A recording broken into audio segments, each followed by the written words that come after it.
The vastness of space surrounded Lieutenant Kate Morgan as she guided her small transport vessel through the asteroid belt her scanners had failed to detect, until it was almost too late.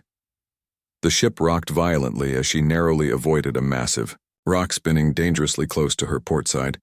Kate had been running solo missions for the Earth Alliance for 3 years now, and still the emptiness of deep space missions made her bones ache with loneliness. Kate was heading back to Earth after a diplomatic mission to the Centauri system, where tensions between humans and the native Lyricians had been escalating for months. The Lyricians were tall, feline-like beings with sleek bodies covered in short fur that ranged from deep blues to vibrant purples. Their large almond-shaped eyes could see spectrums of light humans could only dream of, and their reflexes were legendary among space travelers. As Kate adjusted her course, a warning light flashed on her console. Something was approaching fast from her starboard side, something that definitely was not an asteroid. She gripped the controls tightly, her knuckles turning white as she prepared for evasive maneuvers. But before she could react, her ship shuddered as something collided with the hull warning sirens blared throughout the small vessel as Kate scrambled to assess the damage. Her heart pounded in her chest as she grabbed her blaster and headed toward the airlock. The ship diagnostics indicated that whatever had hit her was now attached to the outer hull and sensors were detecting a life form. Kate stood before the airlock, her weapon raised as the doors slowly hissed open. Her eyes widened at the sight before her. A Lyrician female lay crumpled on the floor of the chamber, her purple fur matted with a silvery substance Kate recognized as Lyrician blood. The alien wore what appeared to be the tattered remains of a prison uniform. Lowering her weapon, Kate approached cautiously. The Lyrician stirred, weakly, her large eyes focusing on Kate with obvious fear. Kate holstered her blaster and raised her hands in a universal gesture of peace. "I mean no harm," she said softly, activating her universal translator. "Are you injured?" The Lyrician attempted to stand but collapsed back to the floor with a soft mewling sound that made Kate wince in sympathy. Kate helped the alien to the small medical bay where she ran a diagnostic scan. The Lyrician had several lacerations along her side and appeared severely dehydrated according to the specs Kate had on Lyrician physiology. Kate worked quickly, cleaning and treating the wounds. Hours passed before the Lyrician regained full consciousness. When she finally spoke, her voice was low and melodic. "Despite the translator, they will come for me," she said, her tail twitching nervously against the medical cot. "I escaped their prison ship." Kate frowned. The Earth Alliance had no reports of Lyrician prison ships in this sector. "Who are they?" The Lyrician, ears flattened against her head. "The Krazulians," she whispered. "They take my people as slaves for their mining operations." Kate had heard rumors of the Krazulians, a notoriously aggressive species from the Outer Rim, but the Alliance had dismissed the stories as exaggerations. The evidence was now lying on her medical bay cot. "What is your name?" Kate asked while checking the alien's bandages. The Lyrician made a series of clicks and trills that Kate's human vocal cords could never hope to replicate. Kate smiled softly. "I think I'll call you Violet," she said, gesturing to the alien's purple fur. "If that's okay with you." The Lyrician's ears perked up, and her tail swished gently across the cot. "Violet," she repeated, the unfamiliar word rolling off her tongue. "I like this name." Over the next few days, Kate altered course several times to throw off any potential pursuit, as Violet recovered from her injuries. The Lyrician proved to be an excellent navigator, helping Kate plot efficient routes through unfamiliar star systems. They developed a comfortable routine, with Violet teaching Kate about Lyrician culture, while Kate shared stories of Earth one night, as they shared a meal of synthesized protein. Kate noticed Violet staring at her with unusual intensity. "Your species is strange," Violet said, her head tilted to one side. "You are so fragile, yet you venture so far from your homeworld." Why, Kate considered the question. No one had ever asked her that before. "We're curious," I guess she finally answered. "We want to see what's out there, meet new people, learn new things." Violet's tail swished thoughtfully. "I think this is why the Krazulians fear humans," she said. "They cannot understand a species that explores without the intention to conquer." Kate was about to respond when the ship's proximity alarm blared. A large vessel was approaching rapidly and not responding to hails. "They found me," Violet whispered, her ears flattening against her head in terror. Kate rushed to the bridge, Violet close behind her. A massive ship loomed in the view screen, its surface bristling with weapons. Kate's small transport had minimal defensive capabilities. They would be no match for the Krazulian vessel. The comms crackled to life and a harsh guttural voice filled the bridge.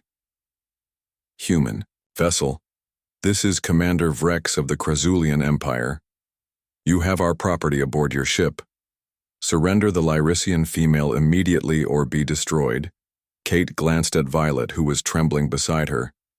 Then she opened a channel. "I'm Lieutenant Kate Morgan of the Earth Alliance," she said firmly, keeping her voice steady despite her racing heart. "I have no property aboard, only a passenger under my protection." Silence filled the bridge for several tense moments before the Krazulian commander responded again. "The Lyrician is a convicted criminal and escaped prisoner. Surrender her now. This is your final warning." Kate cut the communication and turned to Violet. "I need to know the truth," she said. "Were you a prisoner?" Violet's large eyes filled. "With silvery tears, I was a scientist," she explained. "My research proved that Lyricians and Krazulians share a common ancestor.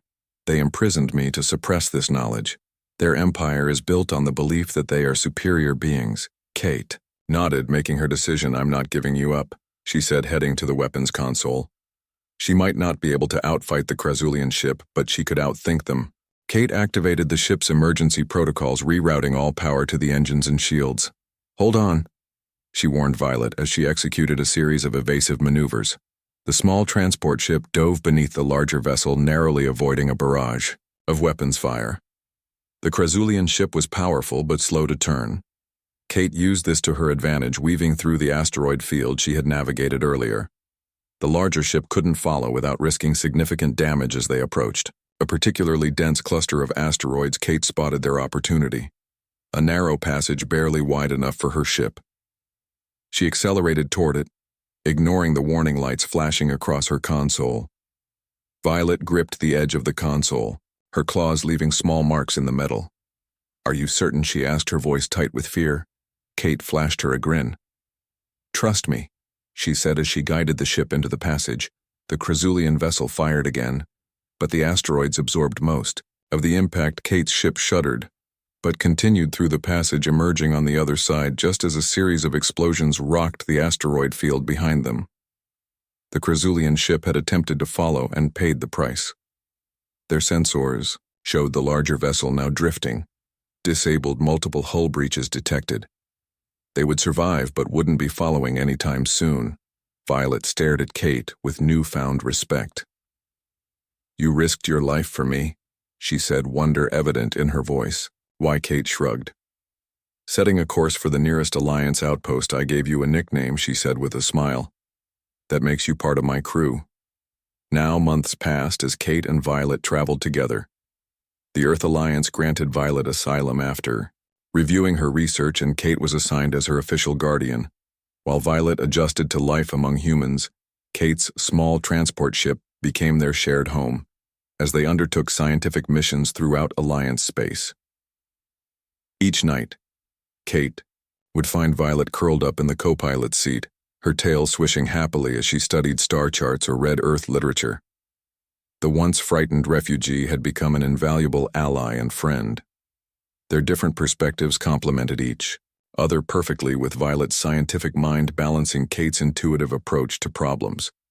Together they mapped previously unexplored regions of space, documented new species, and even helped establish diplomatic relations between the Earth Alliance and several Lyrician colonies that had broken away from their homeworld. Violet's knowledge of Outer Rim territories proved invaluable to Alliance expansion efforts. Kate never regretted her decision to protect Violet, even when they occasionally encountered Krazulian patrols and had to make hasty retreats. The friendship that had developed between them was worth every risk. Every night when Kate prepared for sleep, she would find Violet already curled up at the foot of her bed, tail swishing, contentedly in slumber. The human and the alien had found in each other something neither had realized: they were missing, a sense of belonging. As they traveled between the stars, Kate often thought about how a simple act of kindness, giving a frightened alien a nickname, had changed both their lives forever. The vastness of space no longer felt so empty, and the journey ahead stretched endlessly. With promise 1 year after their first meeting, Kate and Violet received an urgent mission from Alliance Command intelligence reports, indicated that a Krazulian mining operation had been established in the Altair system, where they were enslaving captured Lyricians. The mission was simple: gather evidence and report back no engagement. The journey to Altair took 3 weeks, during which Violet grew increasingly anxious. Her nightmares returned, leaving her restless and jumpy. Kate tried to comfort her friend, but the closer they got to Krazulian space, the more withdrawn Violet became. When they finally reached the outer edges of the Altair system, Kate powered down all non-essential systems and activated the stealth protocols. Their ship had been retrofitted with drifting on minimal power. They approached the 4th planet, a gas giant with 17 moons. According to intelligence, the mining operation was located on the 3rd moon. Kate maneuvered their vessel into the shadow of the largest moon and activated their long-range scanners. What they saw made Violet hiss softly beside her. The 3rd moon's surface was scarred with massive excavation sites, surrounded by force fields and guarded facilities. Hundreds of small heat signatures indicated a large workforce concentrated in several compounds. "We need to get closer," Kate whispered, adjusting their trajectory to bring them behind a smaller moon that would provide cover as they approached. Violet's tail lashed nervously behind her as she studied the sensor readings. "Those compounds," she said, pointing to the screen. "They are prison camps. I was held in one just like it." Kate nodded grimly, taking visual recordings of everything they could see from their position. The evidence was damning, but Alliance Command would want more specific details about the operation and exactly how many Lyricians were being held.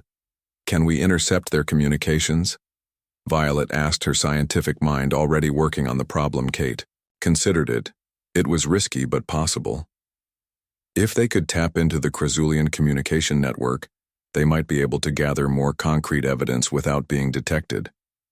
She adjusted their position again, bringing them within range of the main facility's communication array. Working together, they managed to bypass the basic security protocols and began downloading transmission logs and facility schematics. Kate watched in horror as the true scale of the operation became clear. The Krazulians weren't just mining resources.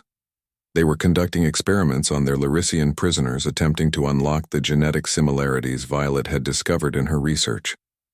Violet's claws extended involuntarily as she read through the scientific data. "They're trying to splice Krazulian DNA with Lyrician to create enhanced soldiers," she whispered. "They're using my research to create weapons." Kate placed a comforting hand on Violet's shoulder. "We'll stop them," she promised. "We have what we need. Let's get this back to Alliance Command us." Kate turned the ship away from the moon. A proximity alarm silently flashed on the console. A Krazulian patrol vessel had changed course and was heading directly toward their position.